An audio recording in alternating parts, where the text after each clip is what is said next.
For this tutorial, I'm using the Relink Offline Clips project file. You can find that project file with the media associated with this tutorial. Just double-click on the project file to open it in Premiere Pro. Premiere Pro uses the file path and file name to connect clips with media files. That means if you move media files to a new location, the link no longer works and clips go offline. I'm going to toggle over to this media folder where we have our various video and photo files. Premiere Pro is so good at relocating items that just doing something like renaming a folder won't make clips go offline. I'm going to rename this Photos folder Old and toggle back to Premiere Pro. You probably just saw there the Locating Media dialog flash up on screen, and if I go into this Photos bin, you can see those items are still online. However, I have a physically separate drive connected to this computer, and I'm going to move all of the video files from its current location onto that drive. I'll just drag this over, and I'm holding the Shift key so that I'm moving rather than copying the files. Now, when I go back to Premiere Pro, we get this Link Media dialog. The default settings are usually fine. You've got options here for the way that Premiere Pro is going to identify the files that are missing. And again, we're speaking about files here that are linked to by clips in the project file. And over on the right, we've got some options for the way that we're going to locate the content. Again, the defaults are usually fine. Here's the list of items that are missing. And you'll notice that the photos are not on the list because, of course, those are in their original location.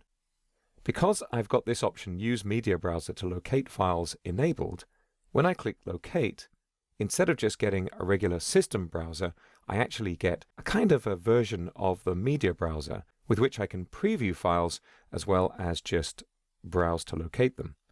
I'll resize a little so we've got a bit more room. Down at the bottom of this Locate File dialog box, I'm going to enable Display Only Exact Name Matches. This is going to hide anything that isn't a folder or the file that I need.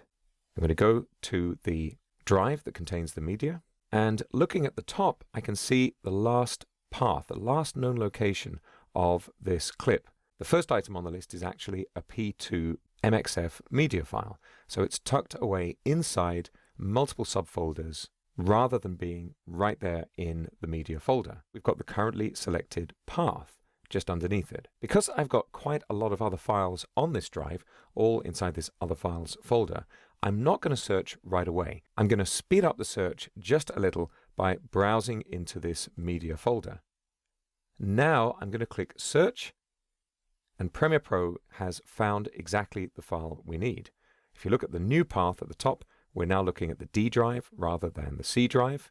On macOS, you get drive names rather than drive letters, but it's the same principle. Because I've got Display Only Exact Name Matches enabled, I'm not seeing the other items in this folder. I'll just deselect that, and you can see the other media files here. We don't need those. The file is already highlighted. I can hover scrub by moving my mouse cursor over this thumbnail to see the contents of it, but I know it's the right one, and I'm going to click OK.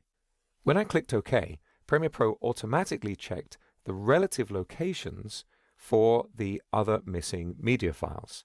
That means even if the other media files were not in the same directory, Premiere Pro knows that, for example, the original folder was beside this one or even a couple of levels up. And so in one step, every one of these media files has come online.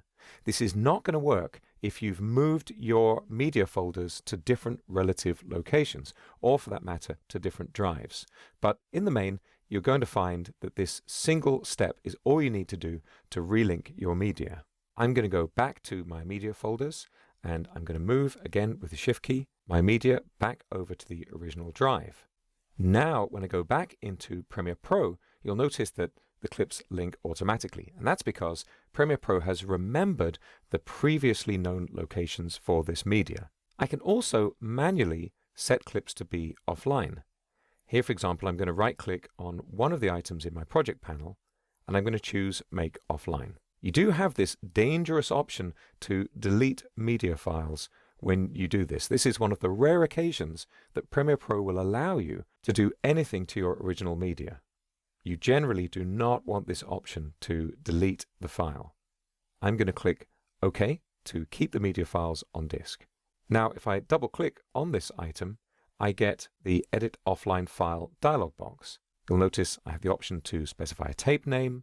That's if this was captured from a tape. I can put in a description, log notes, and so on.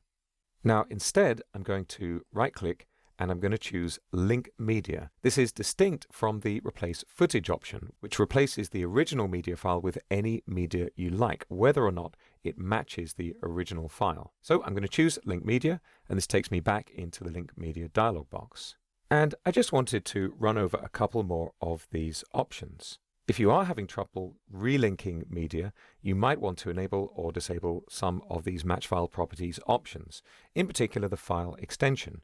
Provided you have unique file names, if you're changing the media type, you might need to turn this option off.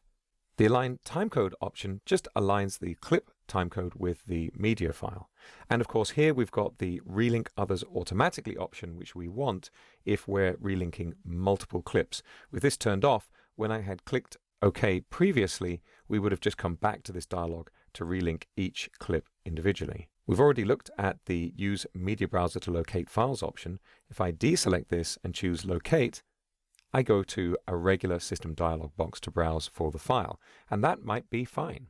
The Preserve Interpret Footage Settings option means that any clip interpretation you've applied in the project panel will also be applied to the newly connected clip. If you choose Offline All or Offline, which selects an individual item, Premiere Pro will just skip to the next item on the list, or in this case, take you back to the project panel, and it'll allow those clips to remain offline even when you reopen the project. So that's how to relink offline clips in Adobe Premiere Pro CC.